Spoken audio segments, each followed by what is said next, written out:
বন্ধুরা সবাই দেখো, এই যে সিম্বার মা পুজো দিচ্ছে, আর এই দেখো সিম্বা বসে বসে পুজো দেখছে। বাবা, এত ঠাকুর ভক্ত সিম্বা! সিম্বা, এই যে বাবা, তুমি পুজো দেখছো? কি বলছি সিম্বা? দেখছো, আমাকে পাত্তাই দিচ্ছে না। দেখো দেখো, পুজো দেখে যাচ্ছে, বিন্দাসে বসে বসে পুজো দেখে যাচ্ছে। হ্যাঁ, দেখবে না, প্রসাদের জন্য বসে আছে ও। আচ্ছা, প্রসাদের জন্য বসে আছে। তুমি খাবা? তুমি প্রসাদ খাবা? দিব তোমাকে প্রসাদ। হ্যাঁ সিম্বা, তুমি প্রসাদ খাবা? খাবা?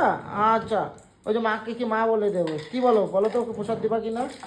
দিব তো? জিজ্ঞাসা করো ওকে। দিব তো, প্রসাদ খাবা? না, এটা না, এটা না, এটা ধূপ বাবা, ধূপ এটা। এটা এই ধূপ, ধূপ। এটা প্রসাদ না তো। প্রসাদ দিব তো তোমার, পূজা হোক। প্রসাদ, হ্যাঁ। নম করে দাও ঠাকুরকে, নাম করে দিবা, হ্যাঁ? নম করে দাও। হ্যাঁ। নম করে দাও। বসো, বসো, বসো। এই তো দেখো, এই যে নম করলো। নমো, নমো, হ্যাঁ, নমো।